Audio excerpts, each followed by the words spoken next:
You are about to receive messages that may be harmful to your mental state. Your sense of reality will be questioned. Your view on things will be altered. You are now part of the meta. The meta controls everything. The meta determines what will and will not happen. You are watching the Meta Show.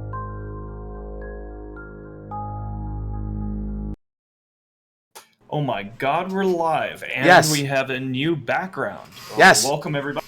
This is our new configuration for the show that we're experimenting with. We can move things around the screen, but we decided that it was time to move on from the Titan having a goatee made out of Boat's microphone. Yeah, and the fact that it took up like 99% of the screen, and it made it really hard to move things around and do things. So, yes. Yeah, so the previous one was not configurable. This one is. So if people like it, they don't like it, they want to see some changes, let us know in the comments, and we will alter things as needed. So yeah, it's going to be an interesting show here today. We have parts of the world that we don't typically hear from. We're going to be talking primarily about everything that's been happening in the drone regions and the totally not a war that's happening up there. But there's also, it's been a big news week. We've had a bunch of Goonswarm Titans ate shit in Fountain. Yeah. Apparently they're very drunk. There was a big battle between Test and FRT. As we see in spring, things heat up in EVE Online. So happy. Real quick, those Titans that died in Fountain 2, it wasn't like a whole corp or a big group of people. It was two guys who were just bored and drunk and YOLOing around. Yes, drunk fins, exactly. All right, so we have also thank you for the resubs, Drusus Nero and JTYO. Hello. Hi. Okay. Yes. Yeah, let's introduce our guests. Boat, why don't you take us through who we have today? We've got three guests, two of which have never been on this show before. So our first guest is Chris Cook from Laserhawks. Welcome, sir. If you could tell us who you are and how are you? I'm Kisig Cook with Laserhawks. Do a lot of NA time zone SCN. And then this is the whole Spire thing is kind of new to us. So we're getting our feet wet down here and figuring out null and losing terribly at it, you know? Yeah, you guys you're known for wormholes, correct? Is that where I remember you from? Yeah. Yeah, we formed the corp about 5 years ago out of another wormhole corp that was imploding. And I've also been asked to ask you, because you have a very interesting relationship with a good friend of ours here at the show, Big Bill the Boss. And he wants to know if you're going to go Moo Beta on Malpus in the future. I think Malpace is going to be Moo Baited soon. You can let him know. Excellent. All right, so we also have from Unspoken Alliance, we have Kelron. Why don't you say hello? Is it Kelron or Kelron? How do you pronounce that? Kelron. There you go, Kelron. Yeah. So Unspoken. We've been operating in the drones from when DRF was around. We started off just randomly taking Sov.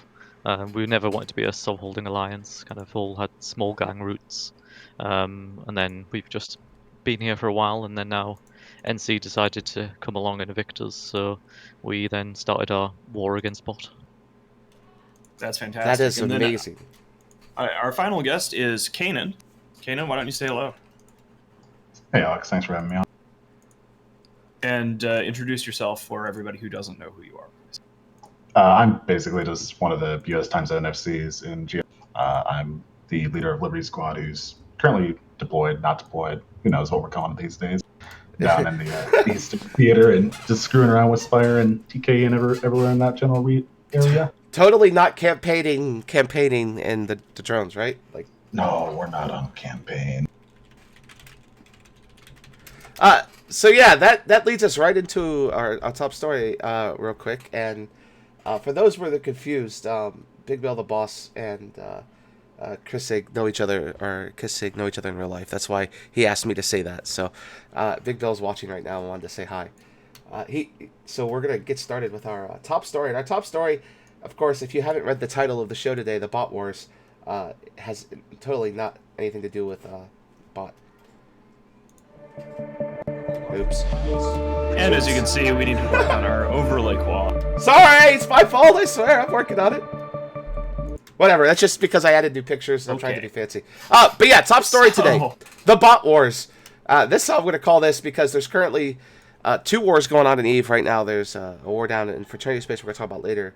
But the war for bot sov, or bot renters, or whatever the hell you want to call them. NC.pets. I kind of run out of terms. But that's what's going on right now. And our guests here today are going to tell us all about how they've been doing. But to give you kind of a numbers and a rundown, I like to call it the French Revolution of the Spire. There's a lot of open revolting going on inside of bot. Member corps in bot are refusing to pay rent. Rent was due 5 days ago. They're refusing to pay. They're getting a lot of angry letters and threats, but nothing's really happened because of it. There's been a lot of blame by bot FCs and groups and CEOs, and like, how dare Horde do this? How dare Horde do that? We'll share some audio logs in a minute. Yeah, the Spire's on fire. 70 out of 72 iHubs have died. 30 TCUs are dead. Wait, there's another one dying? Sorry. Just another iHub. Okay, so 71 out of 72 iHubs are dead. There we go. And these gentlemen here, Kauron and Kissig, are pretty responsible for this. So we'd like to hear about it. If one of you would like to go ahead. Let's start with the history of Unspoken and Alliance and what you guys have been doing, and then I want to hear from Laserhawks. So, Okay, sure. Let's start there. Yeah, so we started off just in kind of Great Wildlands, and then when the DRF was its old former self and Skill Yourself were along, part of the evicting that group before they all moved south to test space.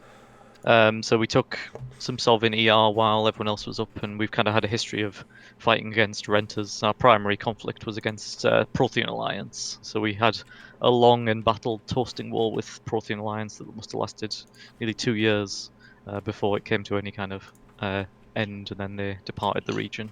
Primarily time zone tanking, but so we've got a lot of patience when it comes to these kind of toasting wars. What level of resistance have you seen from NC Dot? During the show last week, actually, they had just deployed their supers, and then by the end of the show, they pulled them back towards Tribute. What sort of level of opposition have you seen from? So it started off very high numbers, and then we kind of had a policy of kind of an attrition and not wanting to feed to them, so kind of blue balling where we could.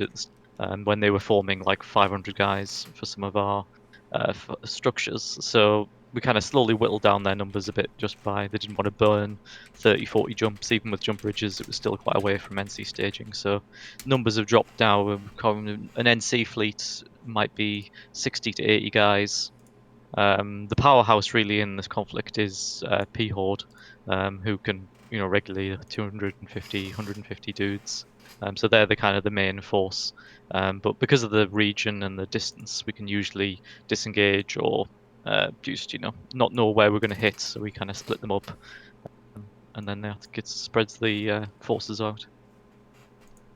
It is one of the things that we were talking about this in an Illuminati meeting earlier today, where one of the things that sort of confuses us is that how rapidly they have lost all these things and how ineffective NC has been in defending their territory. And what somebody brought up today was the idea that maybe the whole thing was basically just a paper tiger all along, right? The idea that they were saying, hey guys, we're renting out the space, but they didn't actually really control that territory enough, and that people, I guess, are waking up to it. I don't know. Do you think that NC has the ability to, like, with what you've seen in the modern EVE structure, do you think that they can actually maintain a rental empire, or is it just a matter of will? Like, what's your view? Yeah, I think MC is not the powerhouse that it used to be, and they've really seen a drop in numbers, and it's not really much motivation for their line members to turn up to come do some toasting battle.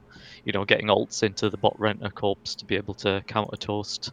So the worst that they can do is attack some structures and try and defend. But yeah, I think they've not got the will to do it. The strategy from NC seems to be they've consolidated back into Malpais. So pretty much after the first week, and they realised the pressure from the toasting battles, that they wouldn't be able to sustain that. They've kind of consolidated back down into Malpais. So I think that'll be a much tougher nut to crack when time comes on to attacking Malpais. Do you think that let's just say purely as a hypothetical, let's say that NC is unable to defend their assets as renters and things like that. What's next for the people living there? Are they going to go try to rent from other entities? Like, Gunstorm has been going, we've got a thing in period basis. Or do you think instead you're going to see people in the drone regions actually establish like their own like real empires, not just actual like it's rented by something, but like actual soft holding alliances? Where do you see the future going? Yeah, I think it's a mixture of all of them. I mean, we've seen some of them switch across to Pan Intergalactic Business Community, which are Skilly renters. So a few corps have gone over to there. Some of them have moved into Malpays, and some of them, maybe hopefully start up on their own. And I think that's kind of our ideal end goal would be people splitting away from these large renter alliances and standing for themselves as their own little empires, so that we can do our small gang fights type of thing within the region, and having the drone regions as a small gang hub of smaller alliances as opposed to the bigger super capital titan fights. This is actually a great segue moment into an audio clip I have provided by the Black Hand. The Black Hand have been getting us lots of wonderful logs and audio clips and so on of this fight with Bot. And the insurrection has started. And what I mean by that is there's a corp that recently lost to Sotillo. There was a fight that went down. These guys are going to tell us about it in just a second. Where that Sotillo died. Like, NC showed up to save it. Horde showed up to save it. Horde lost the whole fleet. Horde got wiped. The Sotillo still died. And then after the Sotillo died, this audio clip was captured. So here we go.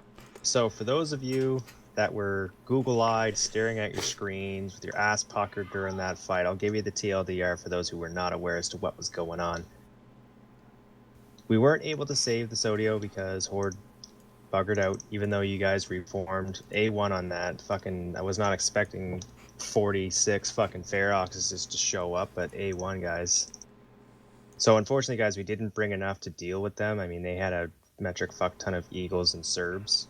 It was a losing fight to begin with, but we somehow did really, really good. You guys followed orders, you stayed anchored, you shot what I told you to shoot, and we got some nice kills. Dumb shit. Fucking and allies bailed. So, whatever. Let this be a lesson to other people. Not to time your Keepstar your Sodio in a timer that we didn't tell you to fucking time for. On a day we told you not to time for. All right, so there's the audio clip, and the corp that lost that Sotillo has now started taking their own solve, it looks like, and have kind of splintered off of Bot and just kind of given NC the fuck you. So, yeah, shit like this has begun, and it's wonderful, and I'm very happy with this. I want to go ahead and segue over to talking about the Laserhawks involvement. Why don't you tell us, Kasig, what your goals are? Like, what is Laserhawks aiming for this? Do you want to have a whole bunch of territory for yourselves? Where do you see your alliance's agenda in this war? I mean, we've never really had any long-term goals. We had a small group of maybe 10, 15 guys that had bought Thannies and moved them to drones probably a year and a half ago now. And that's kind of where all this spurred from. And then from Thannies, guys started buying supers and dropping on Oracles and,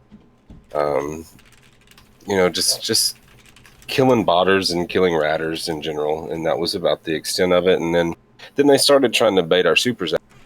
And so we started biting a few times, and that led to fights. And then it got to the point where they wouldn't fight us at all. So we dropped a couple Astor houses in Spire and Malpace just see if they would hit them, and they would come shoot them a few times. And then after, we had one Astor house in C6C. It won like 3 fights by itself with no help from us or Unspoken. And NC ended up having to bridge into system to save them in a cow because it couldn't tank the Astor house for some reason. I'm not sure why. They fed a couple of dreads, a few Ferox fleets, stuff like that. And so then they just stopped forming completely. And this was when you say losing a fight to an Astor, just to clarify, you mean NC lost the fight to an? It was Bot had jumped in 2 minnows and a Ferox fleet, and the first minnow died. The second minnow was dying, And so NC Dot had to jump in with their Gotcha. semis and save them. And then NC was pissed because they were confused. Bot was making out like we were actually on grid killing their minnows when it was in actuality just the Astra. So after Bot saved the minnow, or after NC saved the minnow, they just left and let the Astra repair. And that was the last time they tried to hit one of our structures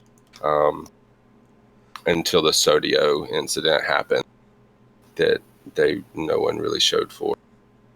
Now, this is sort of a thing that occurred to me, and I probably should have asked this through other channels a while ago. Are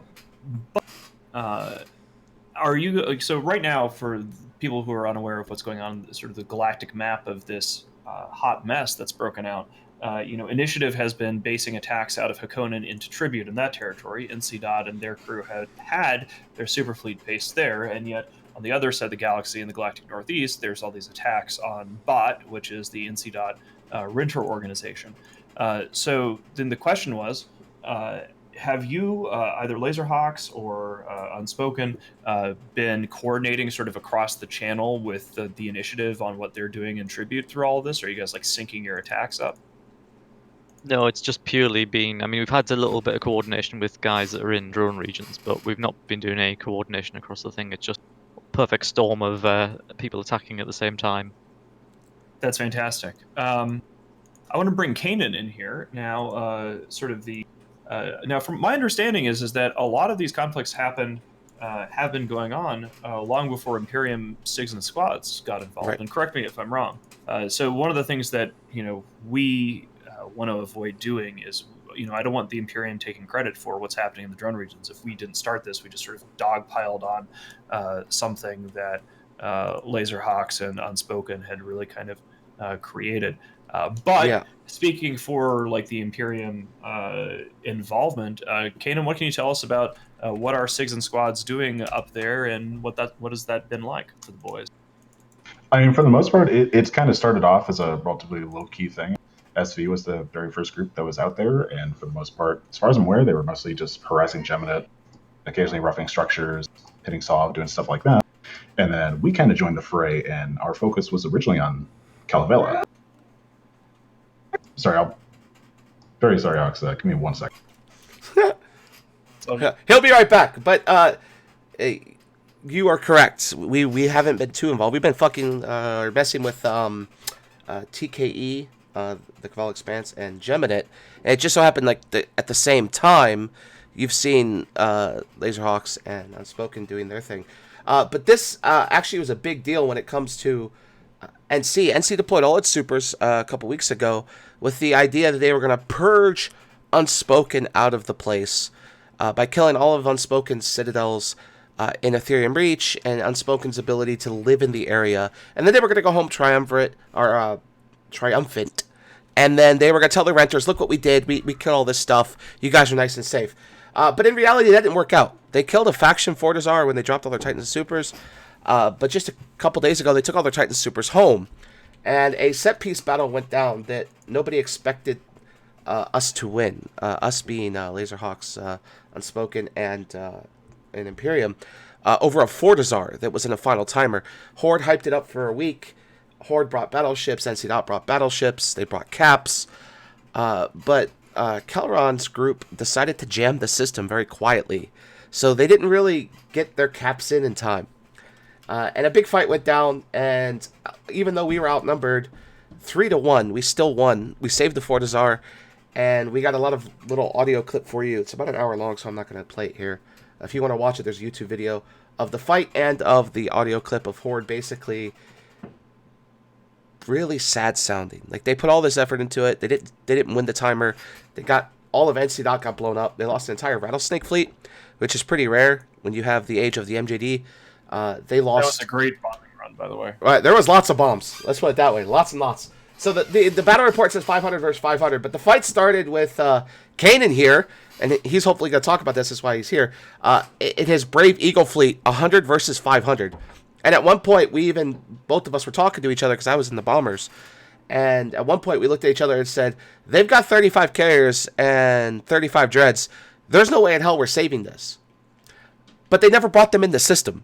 They never jumped them in. So Kaden, if you want to go ahead, tell us about this. Yeah, I mean that's one of the things I've kind of been like scratching my head the entire time. Is like I don't know if you get the numbers, but it was originally started out as like 256 battleships for Horde. NC brought another like 60 odd battleships, so they had like a 320 man combined battleship fleet between the two of them. They had like 80 to 90 fucking capitals of like 30, 40 carriers, 30, 40 dreads, along with fax support.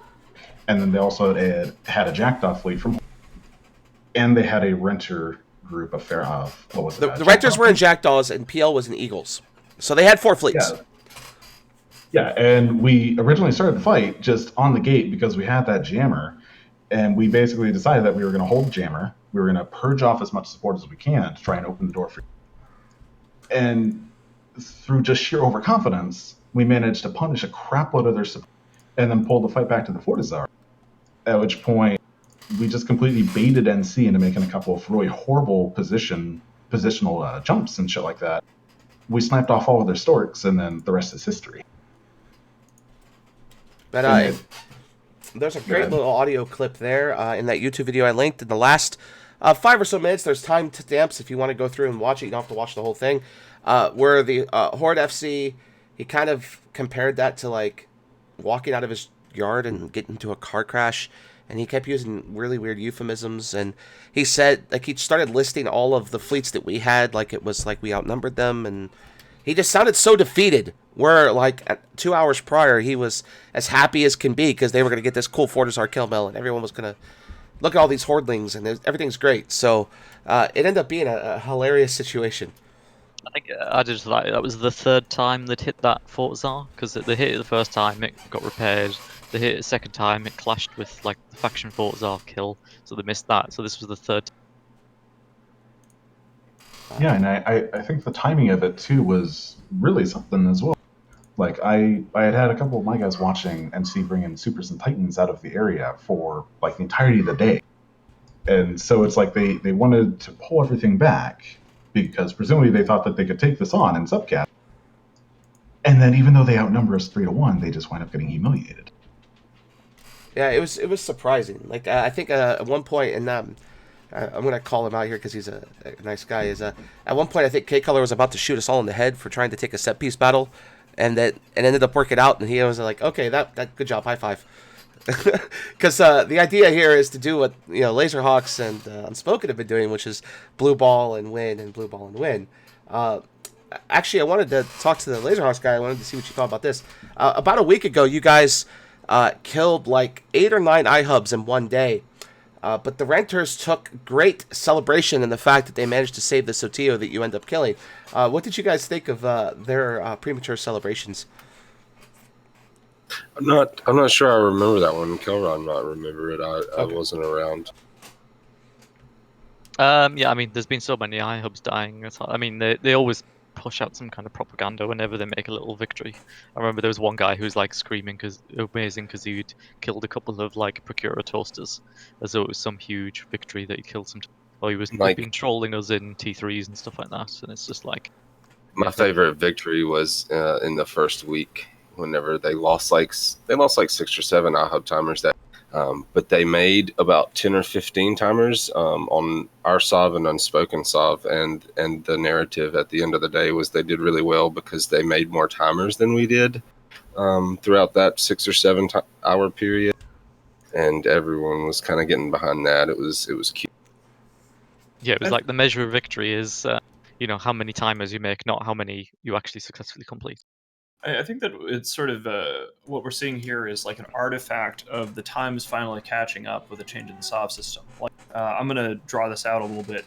One of the things that we saw in the Casino War was Aegis SOV came, Fozzie SOV, and it rendered huge swaths of the Galactic Northwest indefensible. But because a lot of people thought that the Imperium was invincible, it was a long time before people actually got together and kicked our asses out of there because it was indefensible ground, right? It was not territory that was something that you could sustain with our footprint. And I think something similar has kind of happened with the drone regions, where you're seeing a social lag of people waking up and realizing that things are different. Because for decades, basically, essentially, for as long as the drone regions have existed, which is more than a decade now, I guess. It's been a drone territory, and that was under either the POS-SOV system or the Dominion-SOV system. And here's the thing. In POS-SOV, you need to be able to put down towers, maintain them, and siege them. That's the barrier to entry, or is a DPS gate for an entity to hold territory under POS-SOV. Then we went to Dominion-SOV, which required putting down iHubs. It required SBUs and really just shooting a lot of EHP worth of stuff in order to put down the SBUs, which is something that people weren't playing during Dominion. I'm speaking a different language. But basically, back in the day, you could control half the galaxy just because of the sheer amount of effort required to hold SOV. And then Dominion SOV came, and now anybody with a SOV laser can do it. So the drone regions used to be controlled by Legion of Death or Solar Fleet, and MacTap and Death would be fighting over who gets all the rental income. And then NC and PL had it. And that was during an era where they could live in one area of the galaxy, but still, from a game mechanics perspective, maintain total control over many regions. But now with FozzieSov, it's sort of like the emperor has no clothes. People are, I think, beginning to wake up to realize that because NC Dot and PL do not live in these regions, why are they paying anyone to own that space? Because they can just take it for themselves. Well, and it's interesting here is if they take it for themselves, what's NC Dot going to do, right? Because exactly, with they don't live there. With the age of citadels, we talked about this last week. With the age of citadels, the drones are vulnerable where they never were before. They don't have NPC space. You can't go live there. Because you had to own the iHubs, you had to own the stations, and Dominion Solve prevented that, and POS Solve before that prevented that, right? Like, if you didn't already have an established foothold, and you didn't care about the place, you couldn't have renters there. Bot got this agreement with X-Death back in the Solar vs. X-Death Civil War, where they kicked X-Death in the face, they kicked Solar in the face equally. I think they deleted Solar's stuff, that this is where they locked the station out. And they said, look, you give us a chunk of space towards Bot, we're going to rent it. You guys just kind of keep it safe. Well, when Skill U kicked out X-Death, they again made an agreement with Skill U to keep that space nice and safe. But they never had to defend it. They've never had to. Now they've got somebody pushing the space in, and it's, you guys better pay us or else. And actually, we have some wonderful emails, so we're going to share that in the chat. Obviously, we won't share those on screen. I'll link them to you as we go here. But Lady Scarlet, again, is making threats. 5 days ago, she sent out a 2-day warning to pay your solve bills. Then 3 days ago, she sent out a 24-hour warning to pay your solve bills, or rental bills, I call it. None of which has happened. No one's paying. No one is giving a deer to pay any of that. So here's some links if you want to take your time to look at them. Obviously won't show them on screen here, but yeah, so she's basically saying pay rent or else, and nobody is paying. So now the question is, does NC Dot, they have two choices, right? They could follow through, and they can start kicking renters that aren't paying, right? And then that just makes the situation for them even worse. Or they look weak, and then renters realize they don't have to pay, and then they never pay anyway. So, especially with Citadels, right? Like, this is why, and a lot of people say, well, Goon's rental program is so bad, they won't let you own Citadels. This is why you don't let people own Citadels, right? Because then they don't have to pay you. They could just live in their own Citadels, and what are you going to do about it? Like, you're not going to be able to do anything. So, that's the reason why I think this Citadel change is what's really huge. A lot of people say that she has really bad grammar, which I don't know. I haven't looked at these emails, to be quite honest with you. I've looked at some of them, but yeah. Interesting war. I like war. I love this.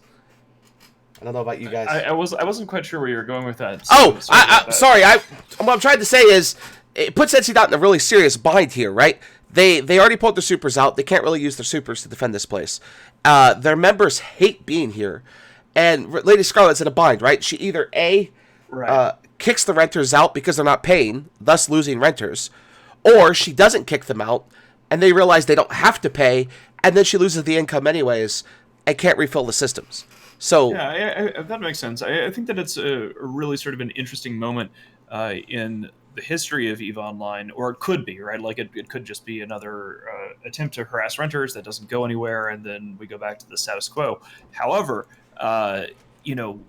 we have never seen an EVE where the Galactic Northeast, where the drone regions were really their own thing, right? We look in every other quadrant of the galaxy, and there are entities, blocks form, alliances fight each other, stuff happens, and essentially the drone regions have for such a long time been a placeholder most of the time, which was just renter organizations feeding Russian entities, and now sort of the NCPL stuff.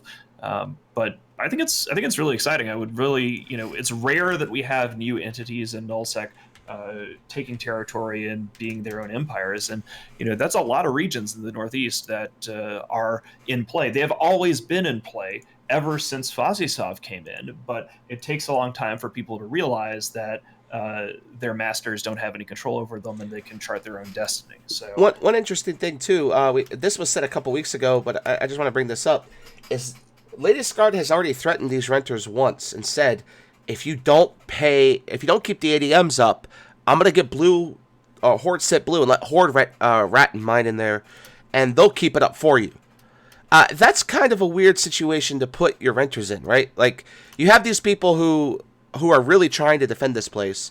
You saw that audio log where they kind of blamed Horde for losing the Satio, and now you have Lady Scarlet threatening to send Horde in to clean up their messes. That's got to create like an interesting love-hate between Horde and the renters, right? Like, that's going to put a big strain on this relationship. It's like, why would you be a renter if you could just join Horde then and just rat in the same space? Right. Well, that's kind of been the thing down here the whole time. In drone, like NC have never really came to defend bot, and if they get tackled, any of their ships get tackled. It doesn't matter how long they sit on grid. NC don't form to come save them. So then they just continue to feed, and that's. They feed for an hour until people get tired or they just run out of ships, I guess. But then, we hit the Satoyo, and that's whenever NC decided that they were going to burn all the unspoken structures in Ethereum Reach. That way, no one would have anywhere to stage from. So they hit the SAH-4. And then the next day, Unspoken go nuts, and that's whenever you started. They lost like 7 hubs in the first day, and NC just haven't really formed since. So they kind of sealed their own fate by trying to show bot that they were going to kick Unspoken and Laserhawks out of Ethereum Reach, but then they proved to all of Eve that they can't hold the space. Yeah, I mean, we'd been holding off. We'd been holding off basically. So I mean, we'd been in ER for quite a while, and it was kind of a case of we'd had toasted some bot space before in the past, and then Lady Scarlet had come and said, don't toast our space, otherwise we'll come kick you out. So we kind of had this unwritten agreement where it was like, we'd farm bot for content, but we didn't actually attack any of the infrastructure. Maybe refed a few structures or dropped a few content astras, but didn't actually go after the Sov. As soon as this battle over the Soyoto happened, NC started referring our Fortizars. So we were just like gloves off, and we just went full pace. And we had Jag just a game, another little alliance, Germans who work with us, and between us we toasted so many systems in that first day, because everyone has been wanting to do this for years. To finally break into this botting empire, and it's the amount of bots in bot itself is amazing, and we see that on a regular basis when we're roaming around. It's just system after system with VNI bots. We killed a bot Rorqual this morning. His bot broke. He warped to a gate and sat there with his 5 Hulks and his Rorqual for like an hour, and then we just killed him on the gate. So you could tell when the bot breaks, or you could tell they're a bot. Like, you go to message them and they instantly reject the conversation, and then you put a bubble up in their POS, and then they warp into the bubble and they get caught. Like, things that normal people won't catch, right? So you just kill them and report them. But I got a question for Unspoken here. We didn't really touch on this. NC Dot, they sent a broadcast a couple weeks ago saying that you guys, and this is what kind of started all this, that you guys had violated some grand deal, and they were going to come punish you and remove all your structures and kick you out of Ethereum Reach. Do you feel you've been kicked out?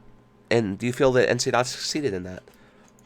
No, I think they've refed a few structures, but it's like we never really cared about Solve. If you look at ER as a region, there's not much in terms of TCUs and Solve down there. We don't rat in particular systems. We're not like a group that's got loads of carrier rattings or anything like that. So I don't know what their grand plan is. They think that they hit the faction Fortizar, which we had up there, and we just moved to a different structure. And it's we could just keep dropping Astra houses and Ritarus all day. We made money off the structure changes when the faction Fortizars were created. I think for the size of our alliance, it's about 30, 40 guys.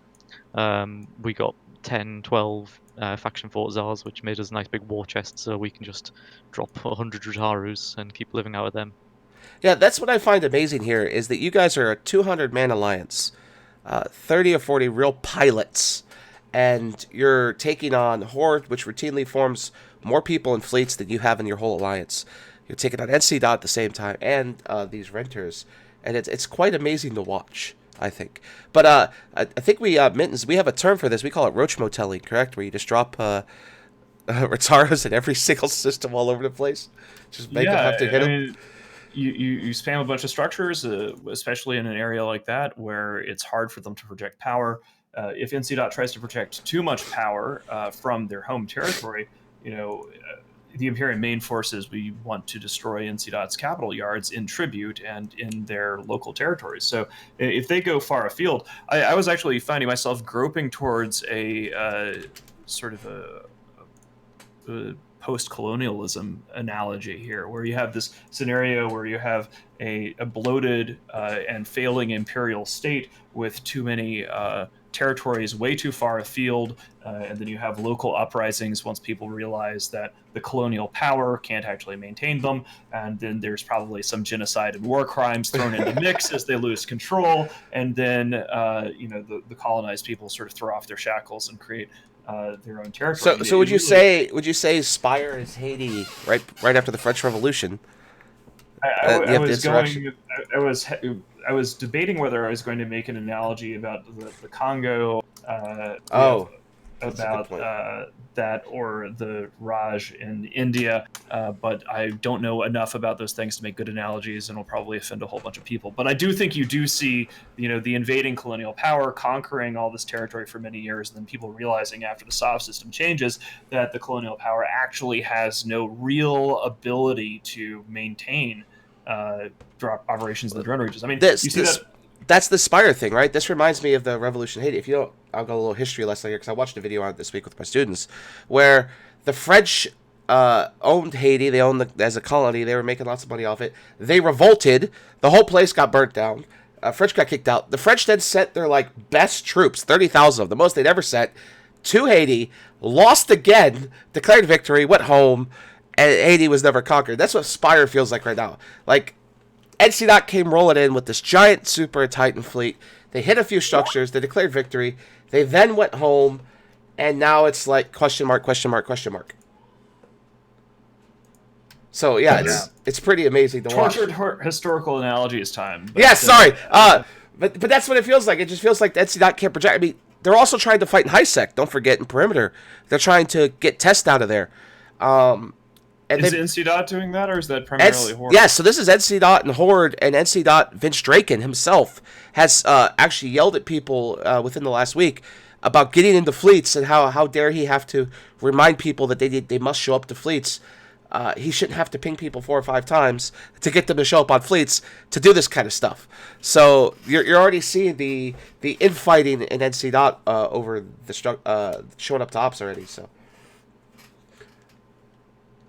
But where I'm curious, and maybe one of you guys can answer this, I mean, any of you can answer this, is where does this affect Horde income in the long term, right? They've already lost TKE, they've lost Empire, and if bot goes down, they lose the subsidy from NC Dot that helps pay for their reimbursement. What happens to Horde and all this, right? Do they just lose all income whatsoever? Who are you asking? Anybody. Anyone. What do you guys think? Your opinions. Well, I'm not sure but I know the rental income from the Spires about 268 billion a month is just the Spires income from rental. So that's obviously a big chunk every month. How did you get that figure? They've got a rental document on the bot lines MOTD thing, which shows you the rental prices for each. And so that assumes it at maximum. What they're getting paid, yeah. Right, and one of the things that we've found out from our spies, and presumably also we've been getting a lot of information directly from you guys talking to the Black Hand. I don't know all the details because I've been sort of not involved in this.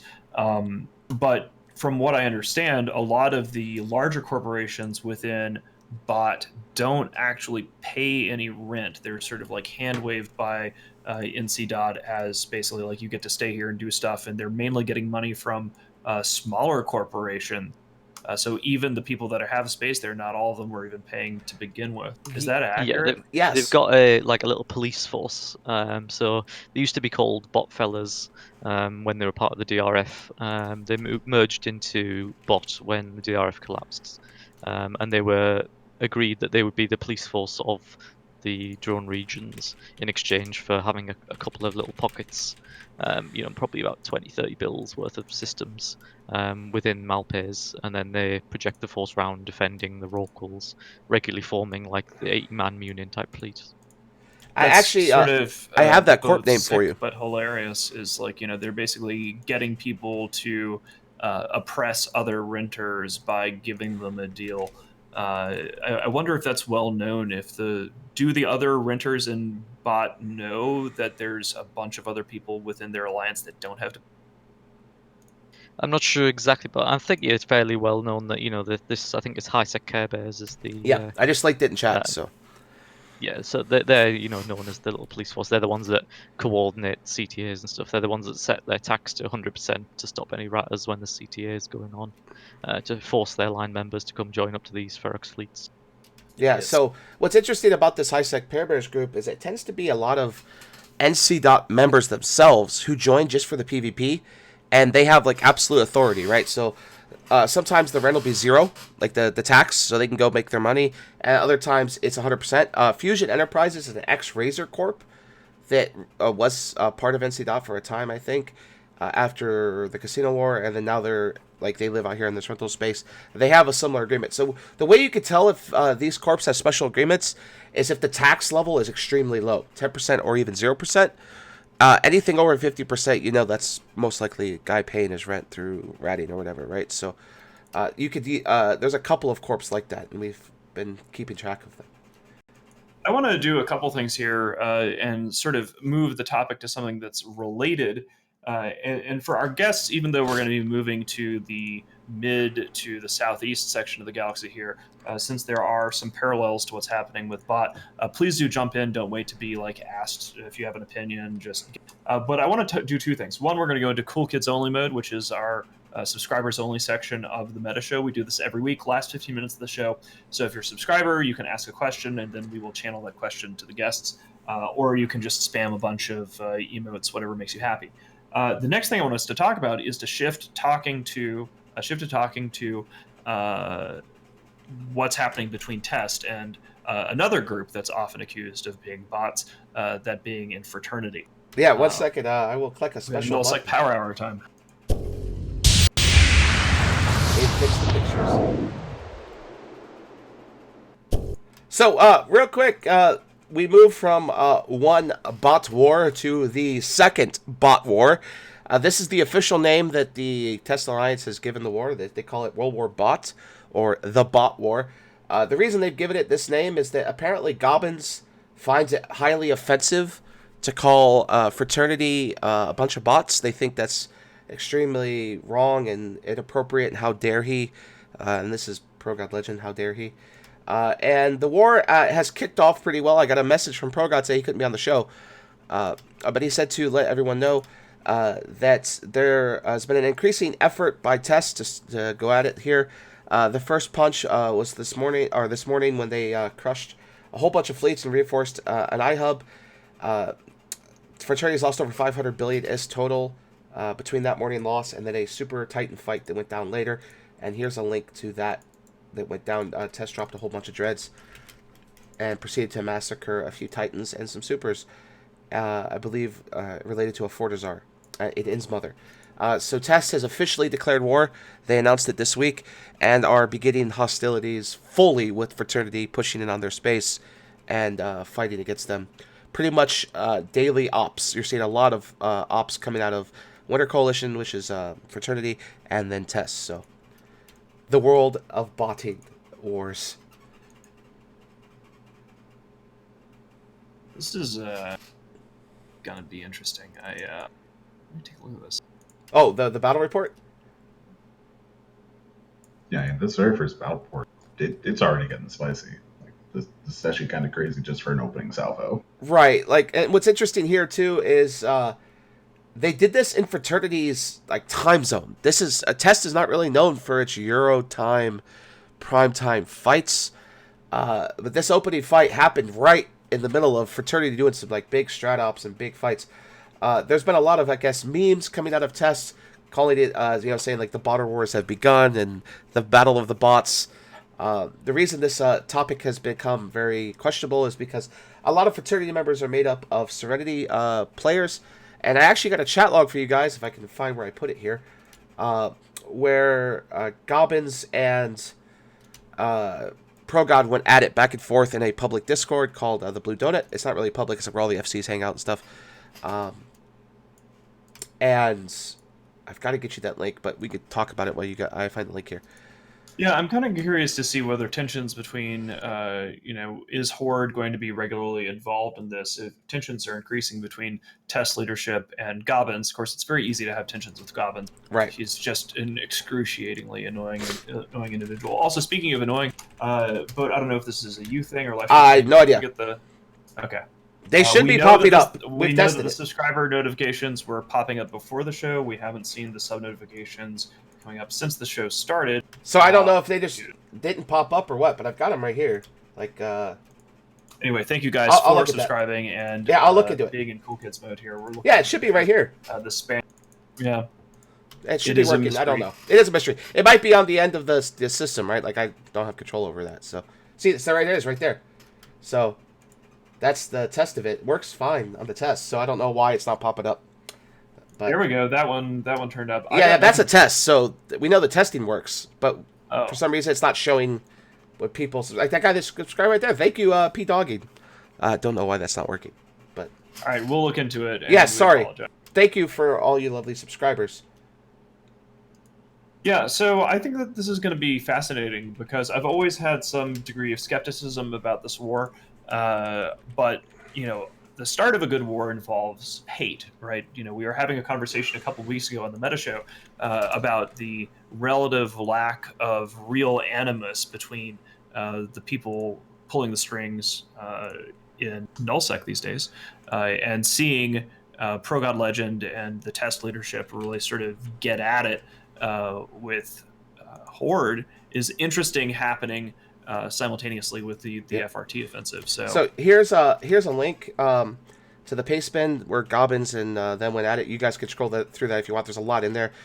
Gobbins at one point, I believe, he accused ProGod Legend of being racist, saying that calling this a bot war and calling Chinese players bots is racist. You should do that. So he got really angry. Then ProGod can have a temper sometimes. So they went at it, which is pretty hilarious because Horde has blued Fraternity several times and assisted Fraternity whenever Fraternity asks. So that's a key thing here. And also, we found out some news, and this is the first we get to share it live in public. We found out where some AFK campers of prominence have been camping in the drones lately. They've been camping skill use renters. We finally found out who's been paying them. Test has been requesting those people to camp Skill U because Skill U got involved on Fraternity's side pretty early in this war and have been camping Test and messing with Test money-making enterprises in Faith of Ballas. So Test is hitting back at Skill U, and this is part of it. So we found this out recently. It was shared with us. And it was to be brought up on the Meta Show. So, yeah, pretty hilarious stuff as wars kick off across the galaxy. Does FRT, this is, I'm not sure whether our guests know this, and I don't, because I really don't pay that much attention to FRT. I mean, I kind of do, but not really. Do they have their own renter thing going on? Does anybody know? I think it's just within the alliance, so they don't have a dedicated separate renter alliance. They've got, like, I don't know if Lords of Worlds alliance used to be around there, which were kind of not really sure whether they're renters or pets, but I think they've got a lot of guys within the alliance themselves as opposed to having a separate alliance. They're just kind of all under one. Yeah, it's all rolled into one. There was a couple of people who have dealt with Fraternity have said that, like, when CCP started rolling back wallets because of people's botting. They started kicking certain corpse, and you could tell that those were the corpse that were where they kind of turned a blind eye to the botting thing in Fraternity. So you could tell that was going on. So you can also see on the kill board there's been some times where Frat has gone around trying to purge the botters and been attacking their own corpse. So like there's been some botting supers that have been killed by Frat. That also happens with Siberian squads every once in a while. It's really interesting to watch. Every once in a while, you'll see like 4 or 5 supers just die to a bunch of Titans from their own alliance. It's like, oh god, is this somebody turning against their own, or is this? And they're like, no, those are bots. They have to kill them, or they're gonna get Nick walleted. So they kill them and kick them out. So it's an interesting perspective. Well, let's see. We've got a couple of other bits of news to examine. So one of the big things that we have on a completely different topic, which is, do we want to CCP release this? Yes.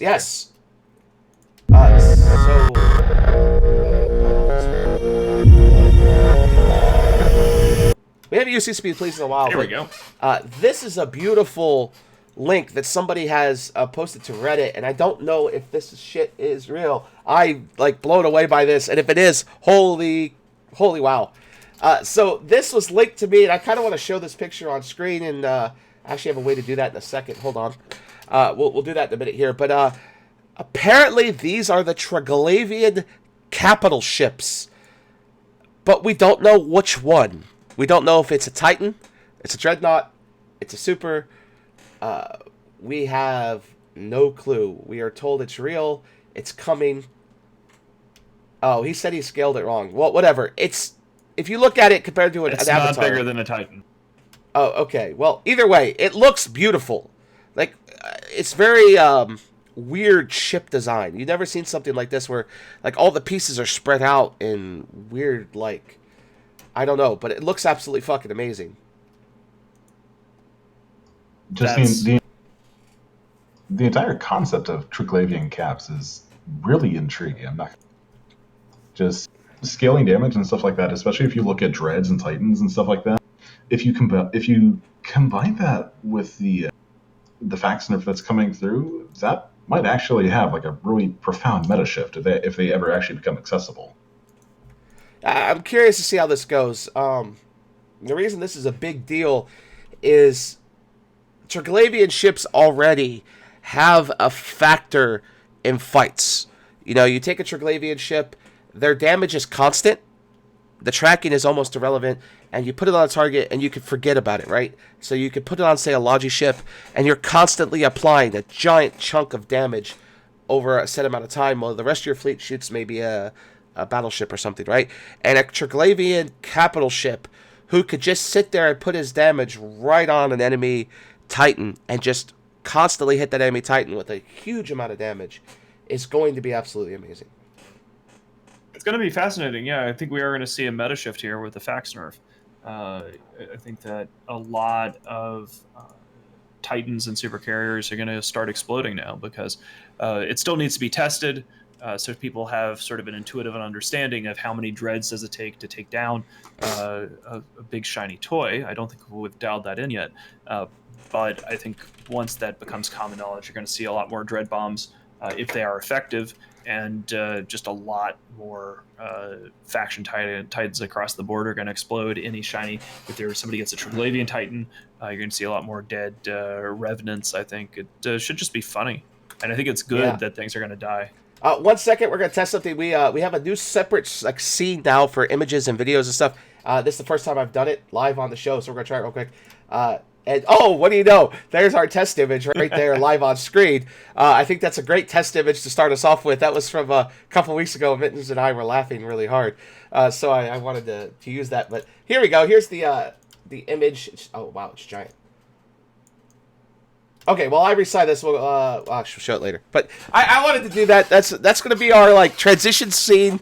The image is way too big right now. I can't get it to size, so we'll have to deal with it later. But yeah, that's It sounded like you were talking there for a second. I cut off to you guys. So yeah, that's our transition scene. We made a new transition scene, and it's going to be gigantic, and it's going to have cool things. And I had Mittens' picture on there to start with because I thought that'd be really funny. That was Mittens laughing a couple weeks ago when him and I were cackling at people going back and forth with each other. So I thought I'd share that. But that's going to be our new transition scene. We'll have like videos and images and stuff, so this way it won't interrupt what's going on screen. So that's coming. But yeah, the Strigavia thing, it's going to be fun, and I'm excited for it. But we also have official patch notes are out. The patch goes live Tuesday. That fast change is coming Tuesday, I believe, along with all those other changes that are going to improve things like laser beams and laser beams get a 10% increase. So that's all coming Tuesday. The patch will be live. So don't forget to update your skill queue. Or is that Famous too last words. is that too old? Am I too old to say that? It'll never lose relevance, but no, I mean this patch though it's extremely interesting, and the timing of this patch is also fantastic with this war that's coming up. That's true. I hadn't really thought about that, but you do see like two hot conflicts that potentially a shitload of supercarriers are going to die.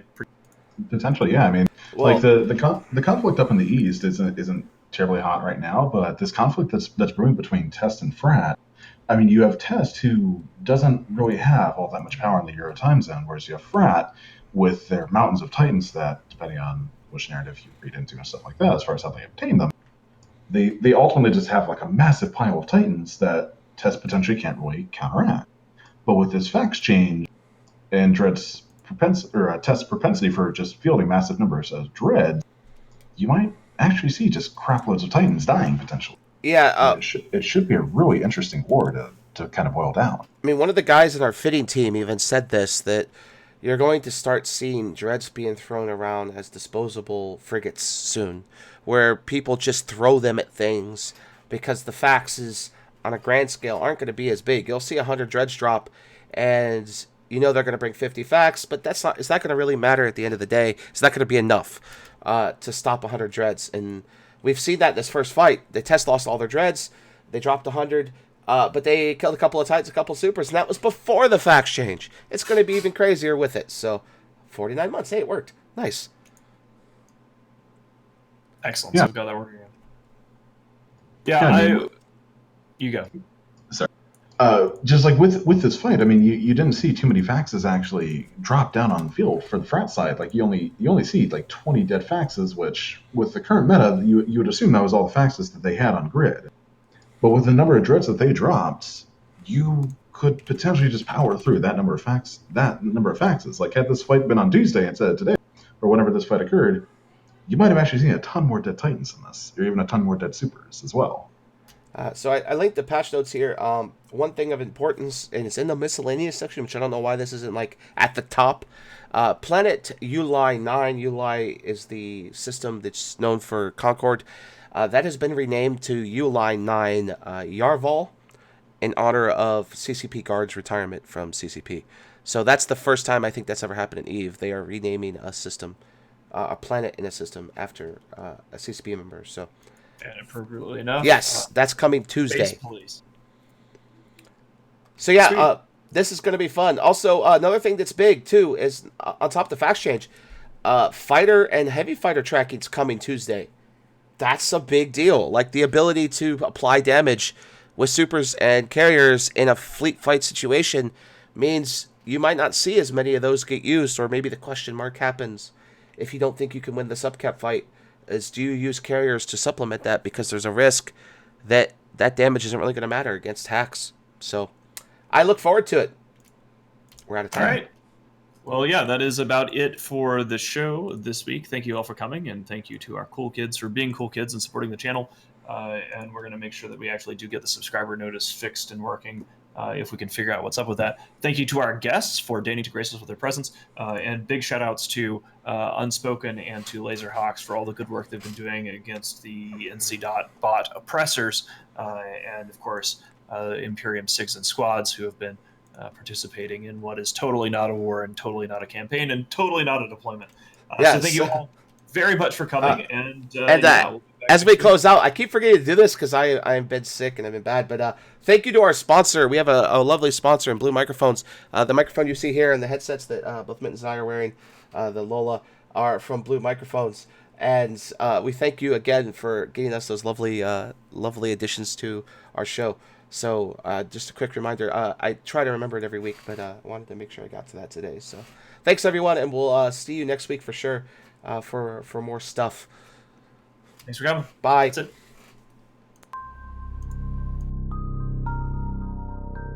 You are about to receive messages that may be harmful to your mental state.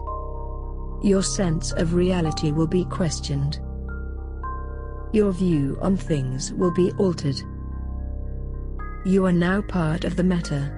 The meta controls everything. The meta determines what will and will not happen. You are watching the Meta Show.